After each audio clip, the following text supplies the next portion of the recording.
Hi listener, I am Munna from Lokhi Bajar. I passed my SSC exam this year from Communist Government College. Okay. So আপনার ঘটনাটা একটু আমাকে বলেন just. আমার ঘটনা it was 1998 যখন মানে বন্যা হয়েছিল 1998 সালের বন্যা। তখন আমাদের মানে ঢাকা থেকে বিক্রমপুর রোডে বিক্রমপুর হাইওয়েতে আমাদের বাস চলতো। তো আমার বাবার দুটো বাস ছিল এই রোডে। আচ্ছা। তো বাসের মানে ডেইলি বাস রোডে চলার পরে মানে বাসে যদি কোনো সমস্যা দেখা দিত তো এই সমস্যা রাত্রেবেলা সলভ করতে হতো, কারণ পরের দিন আবার রোডে গাড়ি চালাতে হবে। তো আমার বাবা এই কারণে মানে প্রায় সময় ডেইলি মানে প্রায় রাতেই মানে রাত্রে বাসায় আসতে অনেক লেট হতো। তো রাত্রের বেলায় তেমন একদিন মানে বাবা গাড়ির কাজ করানোর জন্য তো মানে অনেক লেট করে বাসায় আসে। তো প্রায় 12:30 বেজে যায় গাড়ির কাজ শেষ হতে।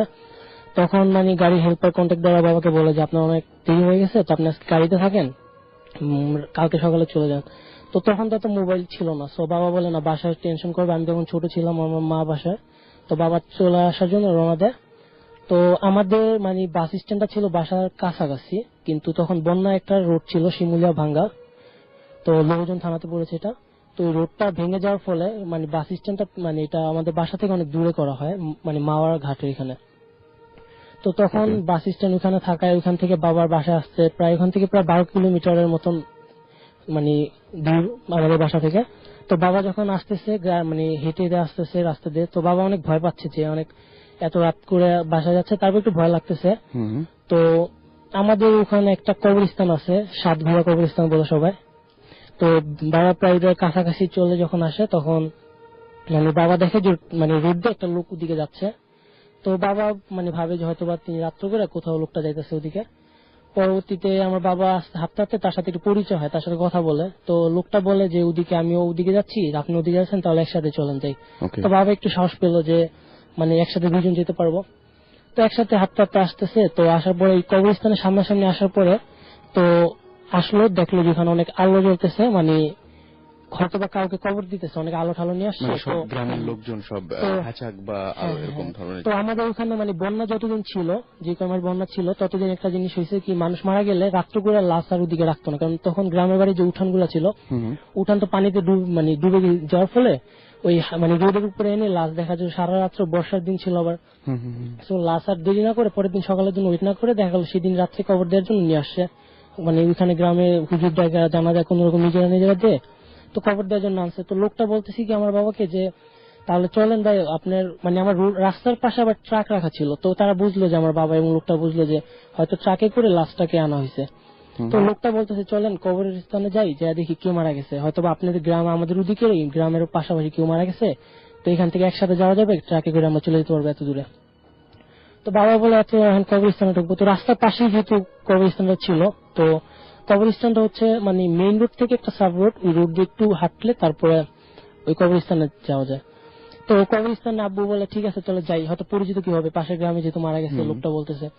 তো মানে কবরস্থানে একটু হেঁটে আসলো, অনেক আলো যেহেতু জ্বলতেছিল, মানুষজন ছিল, অনেক মুরব্বীরা ছিল।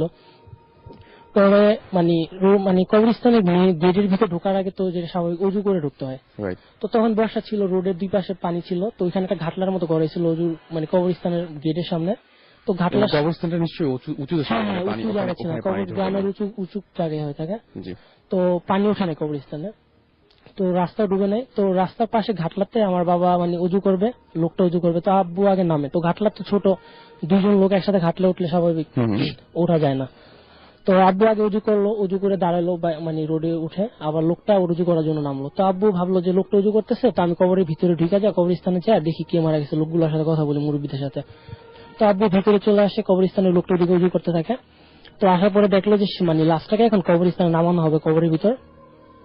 তো সে আব্বু বললো যে কোন গ্রামে মারা গেছে, তো স্যার বললো যে এই গ্রামে মারা গেছে। আব্বু বলে আমি তো দিকে থাকি ভাই, তো ঠিক আছে দেখতে আসলাম আপনাদের। তো তারা যখন স্বাভাবিক যেটা নিয়ম যে লাশ কবরে নামানোর আগে একবার তার আত্মীয় স্বজনকে মানে ফেস দেখানো হয়, মানে কি। তো সেইবারে যখন মানে শেষবারের মতো যখন ফেসটা খোলা হয় লাশের ডেড বডির, তখন আব্বু যেটা দেখলো যে মানে যে ডেড বডিটা এখন মানে কবরে নামানো হবে, সেই আব্বুর সাথে যে লোকটা ছিল এতক্ষণ, যে আব্বুকে মানে কবরস্থান নিয়ে আসলো বলে রিকোয়েস্ট করে যে আসেন চলেন, সঙ্গ দিয়েছিল জানাজা পড়ার জন্য। হ্যাঁ, তো সেই লোকটাই এই ডেড বডিটা। তো আব্বু তখন অবাক হয়ে যায় যে আমি কার সাথে ছিলাম এতক্ষণ, কে আমার সাথে আসলো। তো আব্বু ঘুরে সাথে সাথে আবার ওই মানে ঘাটলা পাড়ের ওদিকে তাকায়। যে দেখে এই লোকটা কই, মানে দূর থেকে বোঝা যাচ্ছিল না। তারপর আব্বু যেটা বুঝতে পারে যে আসলে এখানে কোনো লোকই নাই। তো আব্বু পুরো অবাক হয়ে যায়, তখন আব্বু আর কাউকে কিছু বলে না, যে তাদের ডেড বডির সামনে যদি তাদের এরকম কিছু বলি তারা তারা হয়তো সিনক্রেট কষ্ট হবে, পাবে, তারা হ্যাঁ, কষ্ট পাবে যে হ্যাঁ, আমাদের ডেড বডি নিয়ে কি বলতেছে, মানে স্বাভাবিক সিনক্রেট হবে। তো আব্বু আর কিছু বলে না, কবর দেওয়ার পরে সবাই স্বাভাবিক তো চলে আসে, আব্বু তাদের সাথে চলে আসে। তো মানে গাড়িতে যখন আবার ওই যে খাটটা খালি খাট নিয়ে মানে গাড়িতে ট্রাকের উপর উঠায় সব মুরব্বীরা চলে আসে। তো আব্বু মানে ওদের সাথে, যেহেতু আমাদের গ্রামের পাশের গ্রাম, সো আব্বু ওনাদের সাথে এত দূরে ট্রাকে করে চলে আসে। তো আব্বু আর তাদের কাউকে কিছু বলে নাই, পরবর্তীতে আমাদের বাসায় আসে আমাদের সবাইকে বলে। তো যখন মানে আমাকে আরো আগে বলছিল বাবা, তবে মানে এখন যেমন আমি রেডিও ভর্তি এই অনুষ্ঠানের মাধ্যমে এটা সবার সাথে share সবার সাথে করতে শেয়ার পারবো। করতে পারবেন। Thank you so much.